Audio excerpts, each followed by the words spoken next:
اعوذ باللہ من الشیطان الرجیم، بسم اللہ الرحمن الرحیم۔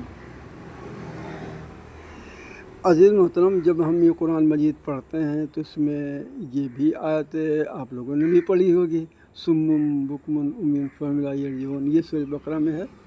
بہرحال اس میں یہ ہے کہ گونگے ہیں، بہرے ہیں، اندھے ہیں، اب وہ نہیں سنیں گے۔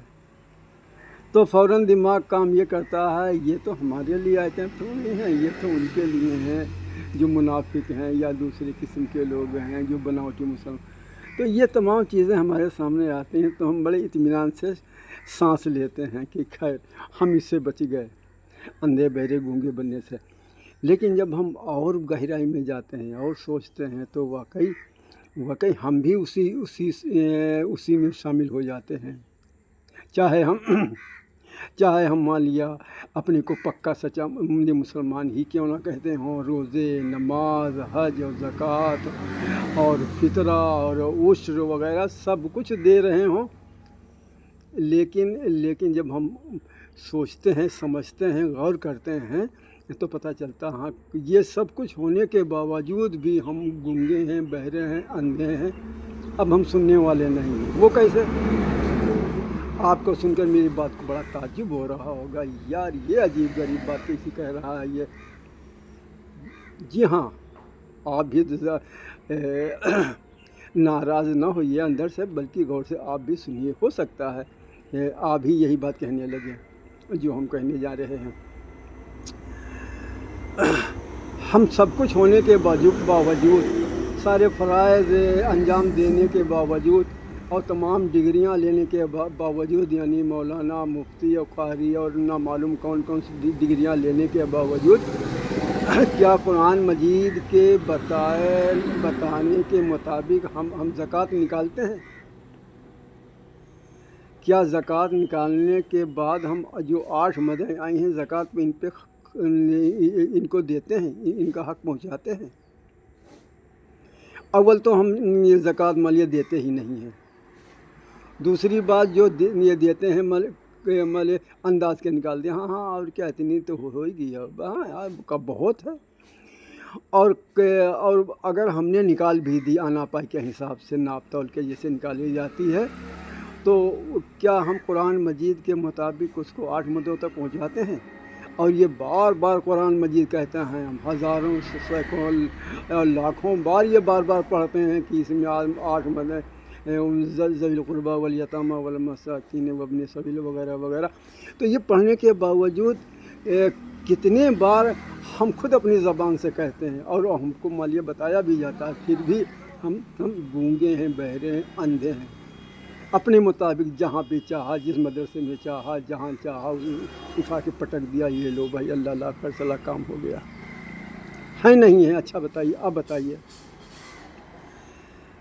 تو اسی طرح سے فطرے کی رقم ہے، جی ہاں فطرے کی رقم ہے، اس میں صاف کہا گیا ہے کہ یہ رقم اس لیے نکالی جاتی ہے کہ جو بیچارے غریب ہیں، یتیم ہیں، جو اپنے عید کے موقع پہ کپڑے نہیں بنوا سکتے ہیں، اس رقم سے ان کے کپڑے، جوتے، چپل وغیرہ، کھانے پینے کا سامان ان کو بھی دے دیا جائے، اور ان کو دے دیا جائے، اور وہ ان کو بھی محسوس نہ ہو کہ ہمارے والد صاحب نہیں ہے یا ہم کو اچھا کھانے پینے کے لیے نہیں ملا۔ یہ مقصد تھا، لیکن ہم لوگ اندھے بہرے گونگے ایسے ہیں کہ اٹھا کر کے، ہاں بھائی اچھا بتائیے، مدرسے مان لیا یہ جو ہے فطرہ، ہاں ٹھیک ہے، مدرسے والے ہم بن کے آئے اور اس کو فطرے کی رقم کاٹ کر کے دے دی، کہاں چلی گئی ساری کی ساری؟ مدرسے میں۔ بتائیے ہم ہیں کہ نہیں ہیں جو اس سے پہلے بات کہہ چکے ہیں؟ عزیز محترم، یہ تمام چیزیں ایک ہی نہیں، نہ معلوم کتنی باتیں ایسی ہیں۔ ہم جانتے ہیں حضور صلی اللہ علیہ وسلم نماز کس طرح سے پڑھتے تھے، ان کے پڑھنے کا طریقہ کیا تھا اور کیا ہے، پھر بھی جاننے کے باوجود بھی ہم اپنی ہٹ دھرمی، بار کہا جاتا آپ صلی اللہ علیہ وسلم سلام کرنے کے بعد اللہ اکبر، استغفر اللہ کہتے تھے، اور ہم ایسے متھے کے پر ہاتھ رکھ لے، سر کے اوپر ہاتھ رکھ کے کچھ پڑھتے ہیں؟ کچھ حق لا الہ الا اللہ کہنے لگتے ہیں اور کچھ نہ معلوم کون کون سی چیزیں پڑھنے لگتے ہیں۔ کیا ہم وہی نہیں ہیں جو مال قرآن مجید میں کہا گیا ہے صم بکم عمی فہم لا یرجعون؟ سوچیے، سوچنے کا مقام ہے۔ ہاں ہم بھی، آپ برا اس لیے نہ مانیے کہ ہم بھی اسی میں آتے ہیں، ہمارا بھی رویہ یہی ہے۔ آپ صلی اللہ علیہ وسلم نے فرمایا جب تم نماز میں کھڑے ہو تو اپنی صفوں کو درست کر لو اور صفوں کے درمیان جگہ نہ چھوڑو۔ اب آپ غور کریے، جب امام صاحب کھڑے ہوتے ہیں ایک بار بھی تنبیہ نہیں کرتے بھائی بیچ کے صفیں درست کر لیجئے اور مان لیے بیچ کی جگہ مت چھوڑیے۔ کیا کہتے ہیں؟ اپنے موبائل بند کر لیجئے اور اپنے ٹخنوں کو کھول لیجئے۔ جو بیچارے پینٹ پہنے ہوئے ہوتے ہیں وہ مان لیے نیچے سے پلٹنے لگتے ہیں اور جو مان لیے پاجامہ پہنے ہوتے ہیں وہ اوپر سے اوپر کھینچنے لگتے ہیں۔ تو بتائیے آ رہے ہیں یا نہیں آ رہے ہیں اسی میں؟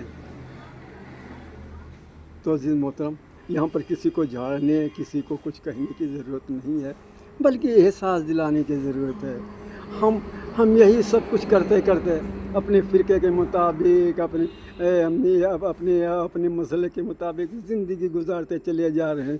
اللہ رسول کی بات کیا ہے، کیا کہہ رہے ہیں، کیا قرآن مجید کہہ رہا ہے، کیا حدیث شریف کہہ رہی ہے، اس پہ ذرا بھی غور نہیں کرتے۔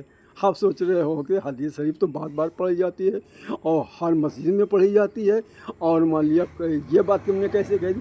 ہاں پڑھی جاتی ہے، لیکن یہ بات نہیں بتائی جاتی ہے جو آپ صلی اللہ علیہ وسلم کا طریقہ تھا یا طریقہ ہے، اس بات پہ غور نہیں کیا جاتا ہے، بلکہ اپنے من مانے طریقے سے جو سمجھ میں آتا ہے وہ کیا جاتا ہے۔